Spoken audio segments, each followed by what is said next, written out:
शांति वार्ता को लेकर डोनाल्ड ट्रंप बड़ी जानकारी दे रहे हैं। उन्होंने बताया कि पाकिस्तान जा रहा है अमेरिकी प्रतिनिधिमंडल। डोनाल्ड ट्रंप की तरफ से यह बताया गया है कि अमेरिकी प्रतिनिधिमंडल पाकिस्तान जा रहा है और कल इस्लामाबाद पहुंच जाएगा। सबसे पहली जो खबर है वो ये है कि इस्लामाबाद के अंदर जो है वो एकदम हलचल शुरू हो गई है। पिछले 12 घंटे के अंदर हमें जो सोर्सेज खबरें दे रहे हैं बड़ी तेजी से हलचल हो रही है। मैंने आपको पहले बताया था कि मंडे से लेकर थर्सडे के जो 4 दिन है ये बढ़िया ये हाई एक्टिविटी के दिन जो है वो बताए जा रहे हैं। I told you it is not Sunday, Sunday का दिन नहीं है। संडे के बाद ये एक्टिविटी जो है वो शुरू हो सकती है। तो आहिस्ता आहिस्ता उसके असरात जो है अब आना शुरू हो गए हैं। देखो, पाकिस्तान पे स्पॉटलाइट है, पाकिस्तान पे अब एक स्पॉटलाइट जल रही है। और एक कमाल की चीज उन्होंने क्या किया, उन्होंने यूएस के साथ बड़े अच्छे रिश्ते डेवलप किए पिछले 1 साल में, और चाइना के साथ ऑलरेडी अच्छे रिश्ते थे। ये अब एक्सेप्ट कर लेना चाहिए, थोड़ा सा डायनेमिक चेंज हो रहा है। तीसरी चीज जो आपने छेड़ी है मुस्लिम नाटो की। पाकिस्तान के पास एटॉमिक बॉम्ब है, लेट अस सी। टर्की के साथ उसके रिलेशन बहुत अच्छे हैं, सऊदी अरेबिया के साथ बहुत घनिष्ठ हो गए हैं अब। व्यूअर्स, मुज़ाकरात का दूसरा दौर करीब आ चुका है। इस्लामाबाद में फिर से हलचल शुरू हो चुकी है और भारतीय मीडिया पे कोहराम मच गया है। इसके अलावा भारतीय जनरल यश मोर ने पाकिस्तान के हवाले से एक बड़ा तहलका खेज दावा भी कर दिया है। ऐसा लगता है कि अमेरिका जो है इस बातचीत के लिए, यानी कि इस्लामाबाद टॉक्स 2 के लिए वो तैयारी कर रहा है, वो चाहता है कि बातचीत हो। लेकिन ये अभी हमने पिछले 24 घंटे में देखा कि ईरान की तरफ से जो है इस बातचीत को लेकर, यानी मीटिंग को लेकर, इस्लामाबाद पार्ट 2 को लेकर कहीं ना कहीं ऐसा दिखाई दिया। और खासतौर से जो ईरान के स्पीकर हैं, संसद के स्पीकर हैं गालिबाफ, उनकी तरफ से जो एक बड़ा इंटरव्यू दिया गया अपने सरकारी चैनल को, उसमें उन्होंने इस बात को ऑब्जेक्शन लगाया। और उसके बाद ही हमने देखा कि कैसे हॉर्मुज स्ट्रेट में इस मीटिंग से पहले वहां पर जो है अटैक किया, वहां पर फायरिंग की गई। भारत के जो जहाज से 2 गोश्त की जद में आए, इसको लेकर कहीं ना कहीं स्टेलमेट लग रहा है इस मीटिंग को लेकर। लेकिन सिचुएशन रूम में जो बातचीत हुई, जो हम लगातार बता रहे हैं व्हाइट हाउस की, उसके बाद से ऐसा लगता है कि शायद अमेरिका इस्लामाबाद पार्ट 2 के लिए तैयार है और इसीलिए इस्लामाबाद और रावलपिंडी में तैयारियां शुरू हो गई हैं इस बातचीत के लिए। रोमाना, ये भी खबर सामने आ रही है, अमेरिका ईरान में दूसरे दौर की बातचीत जो है वो इस्लामाबाद या फिर रावलपिंडी में भी हो सकती है। रावलपिंडी में 26 अप्रैल तक स्कूल, कॉलेजेस, यूनिवर्सिटी सब बंद कर दी गई हैं। रावलपिंडी में सुरक्षा काफी बढ़ा दी गई है। इसीलिए बातचीत को लेकर भी यहां पर सुगबुगाहट है और साथ ही सीजफायर जो है कहीं उस पर तो संकट नहीं मंडरा रहा, वो तो खत्म नहीं होने जा रहा, इसको लेकर भी सवाल है। अब अमेरिका से तनातनी के बीच ईरान से बड़ी खबर आ रही है। जानकारी सामने आ रही है, जल्द अपना एयर स्पेस ईरान खोलने जा रहा है। ये बड़ी खबर है। 4 चरणों में ईरान अपना एयर स्पेस खोलने जा रहा है। ईरान के अधिकारियों की तरफ से यह दावा किया गया है। जब से ये युद्ध शुरू हुआ तब से लगातार ईरान ने अपना एयर स्पेस बंद कर रखा था और अब नीरज, अगर ईरान अपना एयर स्पेस खोलने जा रहा है तो ये तो कहीं ना कहीं मामला सुलह और शांति की तरफ बढ़ रहा है, इसी का संकेत है। हाँ बिल्कुल रोमाना, बिल्कुल ठीक कहा। ऐसा लगता है कि भले ही जो ईरान के जो नेता हैं वो बड़ी बड़ी बातें कर रहे हैं, हॉर्मुज स्ट्रेट बंद कर रहे हैं, लेकिन वो उनको भी ऐसा लगता है कि अब बातचीत होनी चाहिए, अब अटैक नहीं होगा अमेरिका और इजराइल की तरफ से। इसलिए 50 दिन बाद जो है वो ईरान का एयर स्पेस खुलने जा रहा है। 4 चरणों में होगा। अभी तक हम देख रहे थे कि कोई भी जो प्लेन है, चाहे वो सिविल हो, कमर्शियल हो या मिलिट्री हो, वो उनके ऊपर से उड़ान नहीं भर रहा था। लेकिन अब ऐसा लगता है कि ईरान की तरफ से कहा गया है कि वो अपना एयर स्पेस खुलने जा रहा है। यानी कि अब हमें ऐसा लगता है कि ईरान भी युद्ध करने के लिए नहीं है, सिर्फ और सिर्फ उनके नेता जो हैं वो सिर्फ बयानबाजी कर रहे हैं, लेकिन इस्लामाबाद पार्ट 2 के लिए तैयार कर रहा है ईरान। आज की तो सबसे बड़ी खबर है वो ये है कि सबसे कुछ पहले अमेरिकी सदर डोनाल्ड ट्रंप का जो ताजा तरीन बयान आया है, वो कह रहे हैं कि उन्होंने अपने नुमाइंदे, उन्होंने अपनी मुज़ाकराती टीम भेजी है इस्लामाबाद, कल वो पहुंचेगी। देखते हैं क्या बात होती है। साथ ही साथ उन्होंने कहा कि हम ईरान को एक मुतबाना और एक आइडियल डील देने की कोशिश करेंगे और धमकी भी दी है कि अगर हमारे साथ मुआहदे नहीं किए गए, मुआहदा नहीं किया गया, डील नहीं की गई, तो 47 साल में ईरान के साथ वो होगा जो आज तक किसी अमेरिकी सदर ने नहीं किया। सबसे पहली जो खबर है वो ये है कि इस्लामाबाद के अंदर जो है वो एकदम हलचल शुरू हो गई है। पिछले 12 घंटे के अंदर हमें जो सोर्सेज खबरें दे रहे हैं बड़ी तेजी से हलचल हो रही है। मैंने आपको पहले बताया था कि मंडे से लेकर थर्सडे के जो 4 दिन है ये बढ़िया ये हाई एक्टिविटी के दिन जो है वो बताए जा रहे हैं। I told you it is not Sunday, Sunday का दिन नहीं है। संडे के बाद ये एक्टिविटी जो है वो शुरू हो सकती है। तो आहिस्ता आहिस्ता उसके असरात जो है अब आना शुरू हो गए हैं। सबसे पहले तो जनाब डीसी इस्लामाबाद की जानिब से जो है बाकायदा ऐलान किया गया एक ट्वीट के जरिए कि वफाकी दारुल-हुकूमत ने पब्लिक और हेवी ट्रांसपोर्ट के हवाले से ज़िले इंतजामिया ने एक अहम ऐलान किया है। शहर में हेवी ट्रांसपोर्ट और पब्लिक ट्रांसपोर्ट अगले अहकाम तक मुअत्तल कर दी गई है। शहरियों से पुरजोर अपील की गई है कि वो सिक्योरिटी इदारों के साथ जो है वो ताउन करें। इस्लामाबाद की पब्लिक जो है वो इस वक्त पब्लिक ट्रांसपोर्ट का इस्तेमाल जो है वो फिलहाल नहीं कर सकती। इसके साथ साथ बाकर सजाद साहब हैं, एक सीनियर जर्नलिस्ट हैं, डॉन से वाबस्ता हैं। उन्होंने कहा guest in major hotels in Islamabad have been asked to leave by today afternoon as the hotels have been requisitioned by the government. It took some progress towards hosting second round of Iran. It looks some progress towards hosting second round of Iran US talks has been made despite yesterday's setbacks. तो उन्होंने कहा कि जनाब ये एक जो hotels हैं वहाँ पे इस्लामाबाद के खास तौर पे जो रेड एरिया वो उस रेड जोन के अंदर आते हैं, जिसमें मैरियट होटल भी बाय द वे शामिल है, वो होटल्स जो हैं वो खाली कराना शुरू कर दिए गए हैं और वहाँ पे गेस्ट को कहा गया कि जी बस आप चेकआउट कर लें, नो फर्दर रिजर्वेशंस।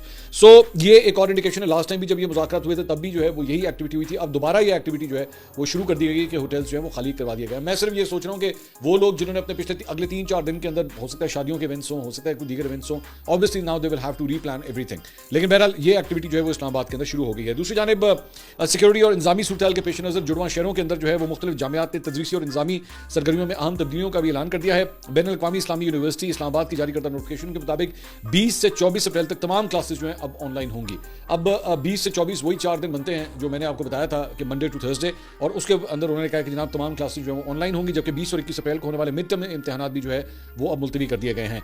दूसरी जानिब रावलपिंडी की बरानी यूनिवर्सिटी ने 18 से 26 अप्रैल तक तमाम क्लासेस ऑनलाइन करने का ऐलान किया, जबकि मरकजी कैंपस को एक हफ्ते के लिए बंद रखने का फैसला किया गया। सो ये जो डेवलपमेंट्स हो रही हैं ये इंडिकेट कर रही हैं कि something is about to happen in Islamabad. Officially अब तक कोई अनाउंसमेंट नहीं है, लेकिन ये एक्टिविटीज जो है पस से पर्दा ये बता रही है कि ऑर्डर आ गया है कि जनाब कराओ। आपने पाकिस्तान का जिक्र किया सर, और मैं इस बात पर लगातार सोच रहा हूँ। जैसे पाकिस्तान के साथ कल एक बड़ी मीटिंग हुई है जिसमें टर्की भी था, इजिप्ट था, पाकिस्तान था, सऊदी अरबिया था। पाकिस्तान सऊदी अरबिया के बीच में पैक्ट है और कहा जा रहा है कि एक मुस्लिम नाटो बनाने के लिए ये एक नई पहल हो रही है जिसमें इजिप्ट और तुर्की शामिल हैं, और जाहिर है कि आगे और भी अरब कंट्रीज शामिल हो सकती हैं और मुस्लिम कंट्रीज शामिल हो सकती हैं। एक तो ये तो अरब वर्ल्ड और मुस्लिम वर्ल्ड में पाकिस्तान का अपना एक इंपॉर्टेंस बढ़ा है, जबरदस्त, पहले भी था लेकिन बहुत ज्यादा बढ़ा है।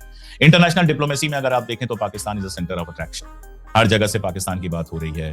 ट्रंप बाकायदा ट्वीट कर रहा है तारीफ करते हुए, ईरान ट्वीट कर रहा है, और इन सब मसलों में कुल मिला जुलाकर जैसा एक वहां के अमेरिका के एक एक्स डिप्लोमेट ने कहा कि 4 हमारे जो राष्ट्रपति थे, प्रेसिडेंट्स थे, उन्होंने इंडिया को करीब लाने की कोशिश की और इंडिया से अच्छे रिश्ते बनाए, लेकिन ट्रंप ने पाकिस्तान के लिए इंडिया को छोड़ दिया है, किनारे कर दिया है। तो ये पाकिस्तान का इतना मजबूत होते जाना, मतलब एक तरफ मुस्लिम नाटो बनना, दूसरी तरफ वेस्टर्न पावर का, अभी $1.2 बिलियन का उसको लोन और मिल गया है IMF से। हमें खतरा या शर्म नहीं महसूस करनी चाहिए, हमें इस चीज से सबक लेना चाहिए। देखो, अगर सही सबक ले लेंगे तो आगे गलती नहीं करेंगे, और नहीं लेंगे तो फिर कोई बात नहीं, फिर दोबारा ऐसी गलतियां हो सकती हैं। देखो, पाकिस्तान पे स्पॉटलाइट है, पाकिस्तान पे अब एक स्पॉटलाइट जल रही है। जैसे स्टेज पे एक्टर आता है तो लाइट उसको फॉलो करती है स्टेज के ऊपर।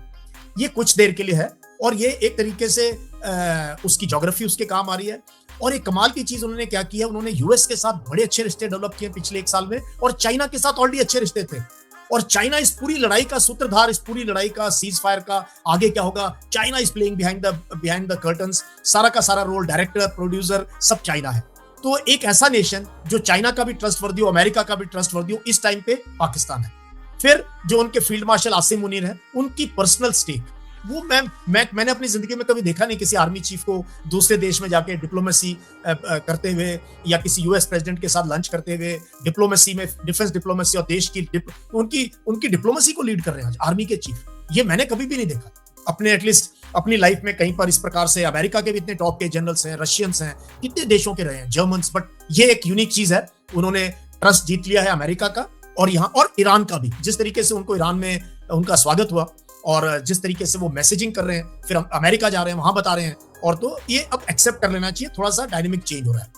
तीसरी चीज जो आपने छेड़ी है मुस्लिम नाटो की, मैं इस चीज को ज्यादा हवा नहीं दूंगा, बट ये फैक्ट है कि पाकिस्तान के पास एटॉमिक बॉम्ब है। लेट अस सी, टर्की के साथ उसके रिलेशन बहुत अच्छे हैं, सऊदी अरेबिया के साथ बहुत घनिष्ठ हो गए हैं। अब उनकी एक पूरी कंटीजेंट अशोक चली गई है सऊदी अरेबिया को प्रोटेक्ट करने के लिए। तकरीबन 12-13 हजार सैनिक और एयरक्राफ्ट उन्होंने बेस बना ली अपनी एक तरीके से सऊदी अरेबिया में। तो फ्यूचर में पाकिस्तान एक इंपॉर्टेंट नेशन रहेगा and we must deal with it, we must understand. देखो इसको, समझो इसको और फिर रणनीति बनाओ। भारत बहुत बड़ा देश है, बहुत जनसंख्या है हमारे पास, और हमें इतनी जल्दी घबराना भी नहीं चाहिए कि कोई खतरा हो जाएगा, कोई कुछ हो जाएगा। We will have leverages and but हमें थोड़ा ठंडे दिमाग से सोचना पड़ेगा कि हमें आगे इस चीज को कैसे डील करना है। इसमें एक सवाल और सर की, एक आर्टिकल आया था स्क्रॉल में जिसमें यूएस के एक राजनयिक थे, उनका बयान था और उन्होंने कहा था कि ऑपरेशन सिंदूर की वजह से ये सारा कुछ हुआ है। ऑपरेशन सिंदूर को जिस तरह से इंडिया ने डील किया और उसके बाद आसिम मुनीर के रिश्ते अमेरिका से बहुत अच्छे हुए, और उनका कहना था कि अगर ऑपरेशन सिंदूर नहीं हुआ होता तो आज पाकिस्तान पर स्पॉटलाइट नहीं होती। तो क्या ऑपरेशन सिंदूर बड़ी गलती थी? कहाँ गलती हो गई? गलती हमारे नैरेटिव में हुई। जो मुझे जो लगा, हम बहुत खुश हुए पहले दिन जब हिट किया उनके टेरर टारगेट्स को, उसके बाद उनकी बेसेस को हिट किया, बहुत पिन पॉइंट एक्यूरेसी से हिट किया, और 3-4 दिन में लड़ाई खत्म भी होगी। बट जिस प्रकार का हमें नैरेटिव, जैसे जो नैरेटिव बिल्डिंग अभी हम ईरान की बात कर रहे थे, हमारा, मुझे ऐसे लग रहा है कि हमारा पूरा का पूरा डोमेस्टिक ऑडियंस को खुश करने के लिए या उनके माइंड को इम्पैक्ट करने के लिए रहा। हम इंटरनेशनल स्ट्रेटेजिक स्पेस के अंदर हमारा वॉर अगेंस्ट टेरर, हमारी राइट टू अटैक, जब पहलगाम का मैसेकर हुआ, वो कहीं उभर के नहीं आया। बहुत सारी चीजें अब पीछे मुड़ के देखो तो लगता है कि और सही करी जा सकती थी, जिस तरीके से प्रेस को एड्रेस करने का था, जिस प्रकार से हम अपनी बात को आगे रख सकते थे, सिंबॉलिकली ठीक था, इसमें कोई डाउट नहीं। मैं ये नहीं कहूंगा कि गलत था ऑफ सिंदूर, हमने सही एक्शन लिया था उस टाइम पे, बट जो नैरेटिव की बात है हम कन्विंस नहीं कर पाए इंटरनेशनल कम्युनिटी को, डोमेस्टिक ऑडियंस को हमने बहुत फीड किया, और ऊपर से हमारे मीडिया का रोल इतना नेगेटिव था सिंदूर में कि हमारी कोई बात मानने के लिए तैयार ही नहीं था हमारे मीडिया का।